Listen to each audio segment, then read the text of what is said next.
要是你坐飞机的时候正好选了一个靠窗的位置的话，你大概率是会看到过发动机短舱上面的这个小片片。如果你的眼睛再尖一点的话，还有可能看到机翼上居然也有很多这样的小小片片。它们是干什么呢？它们是飞机用来以毒攻毒的。我是百科全书火箭叔，下面呢我就来解释给你听。湍流你一定听说过啊，而且直觉告诉你它一定不是什么好东西。的确啊，湍流不光会造成飞机颠簸，严重的话还会让飞机失速，从而面临更大的危险，所以算是第一个毒。那么这个毒到底是怎么产生的呢？这个就要涉及到一点最基础的流体力学了，我尽量简单点来讲。首先啊，水是流体，蜂蜜是流体，空气也是流体，只是它们的粘性不同罢了。当流体流过一个物体表面时，它与物体之间就有了一个边界层。在这个边界层之内，越靠近物体表面的部分，由于跟物体粘得越紧，所以速度就被扯得越慢；而越远离物体表面的部分呢，则受到的影响越小，越能够保持原本的流速。流过机翼表面的空气也会产生出这样一个边界层。理想情况下，它应该是紧贴着机翼表面的，从入口顺利的流到出口。我们当然也是希望这样的，因为这就可以让机翼的整个表面全都被空气所覆盖着。于是襟翼也就能够操纵流过它的空气来控制飞机做出各种各样的姿态了。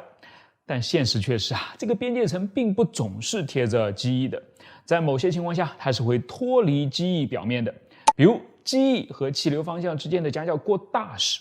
为什么会这样呢？我们来举一个形象的例子啊，两个选手来掰手腕， A 选手是边界层，他总是想要脱离机翼表面去享受自由的空气。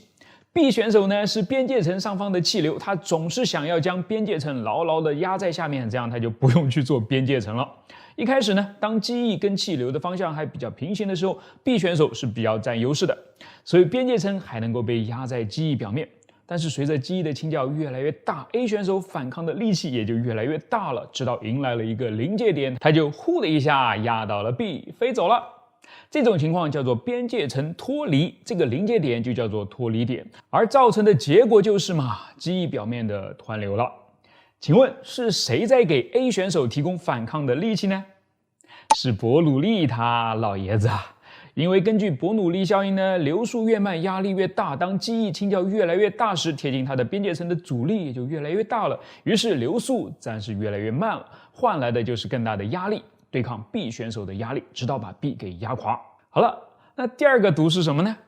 是涡流。飞机在前进时，气流不光会纵向流过机翼的上下表面，还会横向从翼根流到翼梢，然后到了这儿，下方的高压气流就会绕个圈，跟上方的低压气流来一个胜利大会师，顺便把这个圈圈延续下去。这种绕圈圈的气流就叫做涡流了。其实它也是湍流的一种，但特征太过明显，就叫它涡流吧。翼梢上面的涡流会产生诱导阻力，像一双手一样在后面拽着飞机，使其飞得更慢，还烧油更多。你说算不算毒呢？要解这个毒工程师们用上了翼尖小翼，就是那个我们经常也会看到的上翘的飞机机翼尖端了。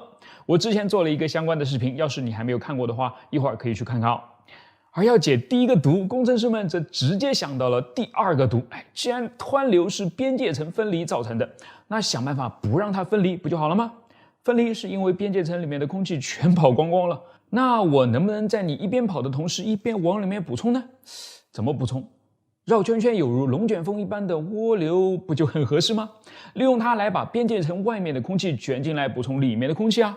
于是一副副像这样缩小版的机翼被装到了机翼的上方、下方还有发动机上面，它们共同的名称叫做涡流发生器，基本上都是成对出现的，并且与气流的方向有一定的夹角，以便产生足够充分的涡流来对抗湍流，从而减少飞机的失速可能，提高飞机的操纵性能。来看看效果这是经过波音777发动机短舱上面的涡流发生器改良后的气流，这是经过波音767机翼上的涡流发生器改良后的气流，多么服帖，多么服气！对了，你说汽车不也是会面临这样高速流动的气流吗？咱们也能用这玩意儿把它整得服服帖帖吗？可以不光 F1 已经用上了，一些高性能的跑车和轿车上也都用上了，甚至连卡车都要来跟风了。用上涡流发生器后，剩下的那部分油钱还真是香啊！所以我该如何利用这么一对涡流发生器呢？把它们装到头顶上，然后下次社区办运动会的时候勇夺短跑第一吗？还是干脆你来帮我出主意吧？我是火箭叔，关注我，记得留言来告诉我你的好点子哦。